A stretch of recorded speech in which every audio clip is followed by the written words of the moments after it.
मैं मुझे ये कह रही थी कि जैसे कि कुछ गलत चीज़ें किसी ने की होती हैं मेरे साथ, मतलब फैमिली में या किसी और के साथ की होती हैं, और जब थोड़े टाइम बीत जाता है, वो टाइम बीत गया, उसके बाद सब कुछ नॉर्मल हो गया, बट वो जो कभी-कभी जब वो इंसान अच्छा कर रहा होता है मेरे साथ, वो बुरी बातें उसकी याद आती हैं, और फिर मेरा व्यवहार उस हिसाब से उनके लिए चेंज हो जाता है। हाँ, ये स्वाभाविक, ये सांसारिक व्यवहार है बच्चा।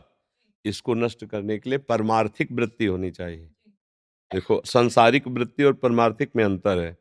यही सांसारिक वृत्ति है। परमार्थिक वृत्ति ऐसी नहीं होती। इसको तुरंत देखा जाता है। पहली बात, जब आप परमार्थ में चलेंगी, तो भगवान ने इतनी सामर्थ्य सबको दी है कि गलत देख रहा है या गलत चेष्टा समझ में आ जाती है। हमको अपने को बचाना होता है।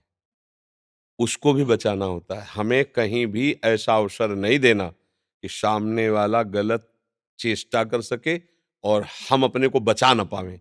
इतना अंतराय नहीं रखना। पहली ही दृष्टि में, ये कोई नहीं कह सकता कि मुझे पता नहीं था।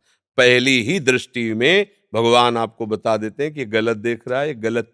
वैसे भी बच्चों को भी सिखाया जाता है, बैड टच, नहीं क्या कहते हैं? गलत छूना, गलत देखना। अब अगर परमार्थ में हम चल रहे, अचानक कोई ऐसा जो हमारे विचार से अलग है, फिर हमें विचार करना है कि हमारे भगवान, कोई हमारा ऐसा संस्कार है, कोई ऐसे हमारे पूर्व की प्रारब्ध की घटना है जिसके कारण ये हमें अशोभनीय या जलन वाली या दंडनीय ये क्रिया भोगनी पड़ी। परमार्थ का चिंतन।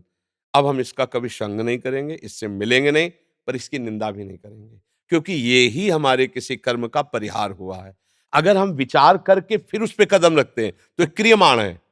और अगर अचानक कोई ऐसा हमें दंड दे देता है तो ये प्रारब्ध है, जो हमारा पूर्व का किया हुआ कर्म, हमारे ना चाहने पर भी हमें गाली दे देना, गंदी दृष्टि से देख लेना, धक्का मार देना, कुछ भी, उसको इस रूप में हम अच्छा, इसके आगे जो क्रिया, मान लो कोई, तो उसमें हमारा कहीं भी किसी भी तरह का सहयोग नहीं होना चाहिए।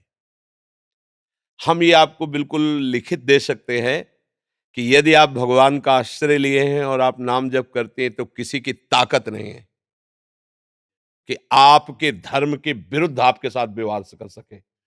ये, हम भी बच्चा ही थे, बच्चेपन से निकले, और सब जगह रुकना, बैठना, उठना, कहीं भी किसी की भी सामर्थ्य नहीं थी। ये हम देखा है, जंगल में अकेले, सांप बिच्छी सब, कहीं किसी, अब हम पद्मासन लगाए बैठे हैं, बगल से काला सांप निकल रहा, सेनपुर, बस निश्चय है कि अगर इसे काटना है तो तुम भाग लो, तुम्हें काटेगा ये नहीं तो दूसरा काटेगा, और नहीं काटना है तो ये ऊपर से निकल जाएगा, काटेगा नहीं।